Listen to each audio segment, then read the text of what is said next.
Hello students, तो कैसे हैं आप सभी। आज की वीडियो हम डिस्कस करने वाले हैं मनी एंड बैंकिंग के इंपॉर्टेंट क्वेश्चन, जिसमें हम top 15 to 16 important question discuss करेंगे, जिसमें हमारे थ्योरी भी होंगी और प्रैक्टिकल क्वेश्चन भी होंगे। तो चलिए वीडियो को आगे बढ़ाते हैं। उससे पहले अगर अभी तक चैनल से नहीं जुड़े हैं तो प्लीज़ सब्सक्राइब करते हुए और वीडियो को लाइक करते हुए जरूर जाएगा। डिस्क्रिप्शन में आपको टेलीग्राम का लिंक मिलेगा, उससे भी जाके ज्वाइन कर लीजिएगा। चलिए आगे बढ़ते हैं हमारे क्वेश्चन की तरफ। अगर आपने इससे पहले प्रीवियस ईयर क्वेश्चन पेपर की वीडियो नहीं देखी है मनी एंड बैंकिंग की, तो वो चेक कर लीजिएगा, उसका लिंक मैं डिस्क्रिप्शन में डाल दूंगा। चलिए आगे बढ़ते हैं क्वेश्चन की तरफ। पहला क्वेश्चन दे रखा है, what are the new monetary aggregates suggested by the third working group of RBI, explain the rationale for the revision of aggregates. अब क्वेश्चन आपसे इसी टाइप के पूछे जाएंगे, डायरेक्ट नहीं पूछा जाएगा कि भाई मॉनेटरी क्या होता है, ये सारी चीज़ें। तो आपको इस टाइप से क्वेश्चंस को घुमा के पूछा जाएगा, आरबीआई की थर्ड वर्किंग ग्रुप क्या होती है। ये चीज़ आपको समझ में आ गई। अब आते हैं बी पार्ट में। बी पार्ट में थोड़ा सा प्रैक्टिकल दे रखा है, चलिए वो भी देख लेते हैं। Derive deposit multiplier and complete money multiplier. तो मनी मल्टीप्लायर के कॉन्सेप्ट को अच्छे से समझ लीजिएगा, उसके क्वेश्चंस भी लगा लीजिएगा, क्योंकि इस टाइप के क्वेश्चंस पूछे जाते हैं। What are the changes in deposits, currency holdings and money stock if the RBI purchase 1 lakh worth of government, 1 lakh की गवर्नमेंट सिक्योरिटी खरीदती है in open market, required reserve ratio होता है 10%, डिजायर्ड एक्सेस रिजर्व रेशियो 5% है और करेंसी डिपॉजिट रेशियो 25% है। ये चीज़ें आपको समझ में आ गई। मल्टी मल्टीप्लायर के कॉन्सेप्ट को अच्छे से कीजिएगा। Question number second, the principal agent problem in equity contracts, explain why the contracts are more prevalent in financial market than equity contracts.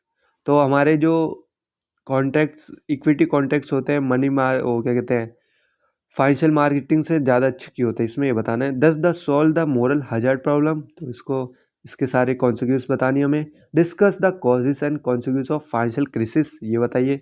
What do you mean by market, market क्या है, explain कीजिए इसके objective. Capital money market by different.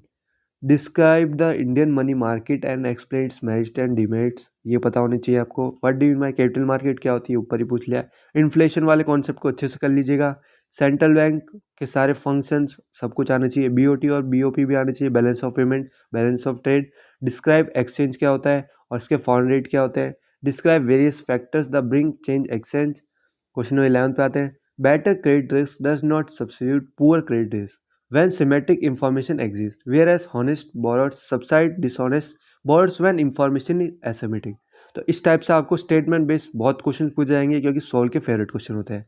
Illustrate how long call position offers unlimited gains against rising price of the underlying asset but a fix loss if the underlying asset price declines. Question number 12. Explain how the preferred habitat hypothesis is a combination of rationale for the expectation and segmented market hypothesis। वी part पे आते हैं, the interest rate on 1 year, 2 year और 3 year का government bonds का 4, 7 और 9% है। Describe कीजिए इसका यील्ड कर्व और यूज़ कीजिए expectation hypothesis to determine the market forecast. Forecast मतलब फ्यूचर की प्रिडिक्शन करना ऑफ द 1 ईयर रेट और नेक्स्ट ईयर और आफ्टर 2 ईयर्स, 1 साल का, उसके अगले साल का, फिर उसके अगले 2 साल का। Question number 13. Trace out the major difference in the degree of nature of NPA crisis in Indian banking system during 1997, 2002 and after 2008 global financial crisis. What I have been the policy responses to the crisis in two different time periods।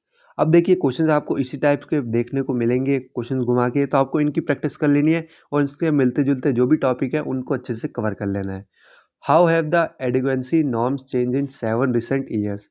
How is Basel 3 an improvement over Basel 2 norms? B part, several variable can be placed in one more of the following categories: policy instrument, operating targets और finds which of the following, इसमें बताना है why। Non बोरेड reserve के बारे में पूरा बताना है और क्यों, द इंटरेस्ट रेट के बारे में, द मनी स्टॉक के बारे में।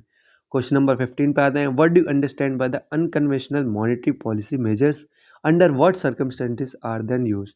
Outline the categories in which unconditional measures can be classified, explaining any two of them।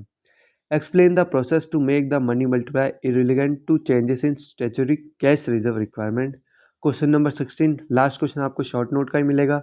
Movement from base rating lending system to MCLR system, open marketing OMO क्या होता है उसको पढ़ लीजिएगा। लिक्विडिटी एडजस्टमेंट फैसिलिटी क्या होती है, WTA क्या होता है, IMF क्या होता है, फिस्कल पॉलिसी क्या होती है और पब्लिक एक्सपेंडिचर क्या होता है। तो ये कुछ आपके इंपॉर्टेंट टॉपिक्स थे, इनको अच्छे से कर लीजिएगा और आपको क्वेश्चंस भी बता दिए हैं। इस टाइप से आपको क्वेश्चन पूछे जाएंगे घुमा के, तो आपको उनको जरूर ध्यान रखना है। बाकी स्टेटमेंट बेस्ड क्वेश्चन आपको देखने को मिलेंगे। होपफुली आपका एग्जाम अच्छा जाए जब भी आपका एग्जाम है आने वाले दिनों में। तो चलिए वीडियो को ही खत्म करते हैं।